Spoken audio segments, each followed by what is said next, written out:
मुझे पता है कि अगर ये इविक्शन उस तरीके से नहीं होता तो मैं ऑब्वियसली मैं और भी बहुत आगे तक जाते I am sure I would have been there in the finale. And ये इविक्शन मेरे ऑडियंस की वजह से नहीं हुआ है और ना ही ये इविक्शन बिग बॉस की तरफ से हुआ है।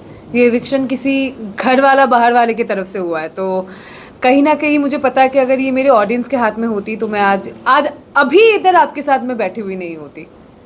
कटारिया ने आपको ही क्यों टारगेट किया? क्या आप स्ट्रॉन्ग कंटेस्टेंट थी इसकी वजह से?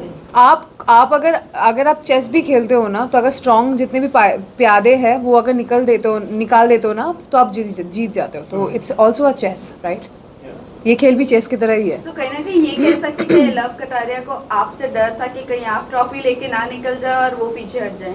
अगर मैं रहती तो वो ट्रॉफी मेरी है, मुझे भी पता है। You never know, I might just go back in wild card, you never know. But उनकी तरफ से बाहर और भी लोग हैं, जैसे वो कहते हैं हर टाइम एल्विश आर्मी, और पर वो उनका नहीं है ना, एल्विश का है ना। एल्विश है वो। So what do you have to say, like जो सपोर्टर्स है, और फिर साई केतन को भी उन्होंने धमकी भी दिया है बाहर से। I think that is very wrong. आप किसी को ऐसे थ्रेट नहीं कर सकते, वो लीगली भी गलत है। अगर साई चाहे तो उस पर लीगल केस कर सकता है बाय द वे। आप किसी को ऐसे जान पे हमला करना, ये करना, वो करना, तू बाहर निकल मैं तुझे देख लूँगा। आप एक इन्फ्लुएंसर हो, आप इन लोगों को इन्फ्लुएंस कर सकते हो। मैंने इससे पहले भी इंटरव्यू में बोला है, व्हाट इफ़ कोई आपके फॉलोअर्स, आप इसको इन्फ्लुएंस कर रहे हो ना, what if someone attacks Sai, आप उसकी रिस्पॉन्सिबिलिटी लोगे? हो सकता है, यू नेवर नो। आपके मिलियंस में फॉलोअर्स है, हो सकता है किसी कोई बंदा जो दिमाग से पैदल हो सच में कर दे वो चीज़ साई के ऊपर, आप उसकी रिस्पॉन्सिबिलिटी लोगे?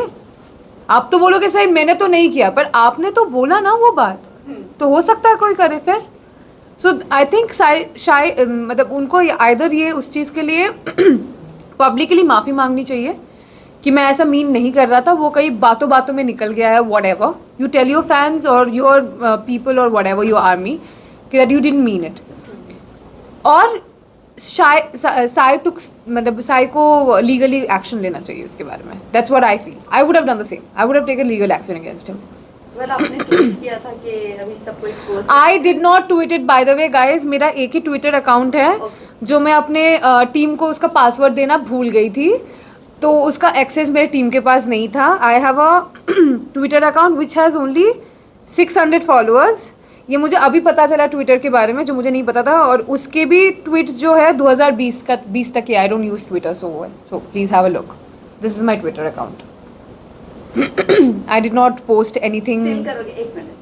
या उसमें कवर में funny she was my previous dog, उसका फोटो है।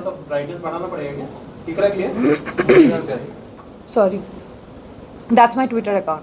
और ये इसमें 2020 तक का ही पोस्ट है, किसी का मैंने रीपोस्ट किया था। I don't use Twitter. और ये ब्लू टिक भी नहीं है क्योंकि मैंने वो भी नहीं करवाया है, because I don't use it.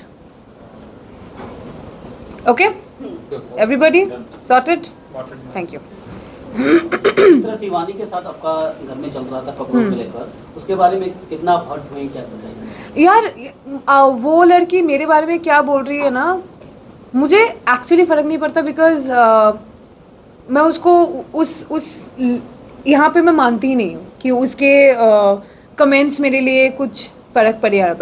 But she is a influencer. Sorry guys, मेरा ना गला बैठ गया। नो नाम गुड। वो होता है ना गले में, वो बात करते करते, मैं सुबह से बात कर रही हूँ 11 बजे से यार। सॉरी। ओके, तो हाँ, तो यू आर एन इन्फ्लुएंसर। आप अगर इससे पहले मेरे इंस्टाग्राम अकाउंट पे अगर आप आओगे ना, तो मैं हूँ डार्क, मुझे पता है, मेरे ऑडियंस को भी पता है, and they supporting and like it. बहुत रेयरली होता है कि कभी कभार कोई रेसिस्ट कमेंट करे जिसको मुझे भी कुछ करने की ज़रूरत नहीं, बिकॉज मेरे ऑडियंस उनको ब्लॉक करते हैं, उनको रिपोर्ट करते हैं उनके बारे में, तो वो सब हट जाता है। यू चेक, अभी मेरे इंस्टाग्राम पे जाके आप चेक करो। I am not kidding, at least अगर वहाँ पे 50, 200 या 300 या कमेंट्स अगर होंगे, वहाँ में से 50 से 60 कमेंट मेरे कलर पे हैं।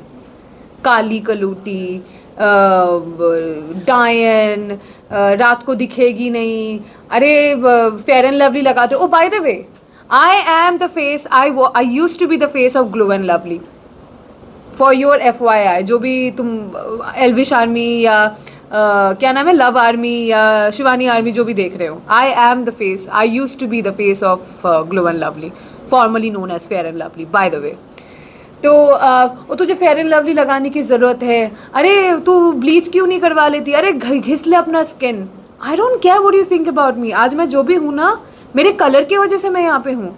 आज मैं अलग भी दिखती हूँ ना कैमरे पे, वो मेरे कलर की वजह से, और इस कलर के साथ मैं पैदा हुई हूँ.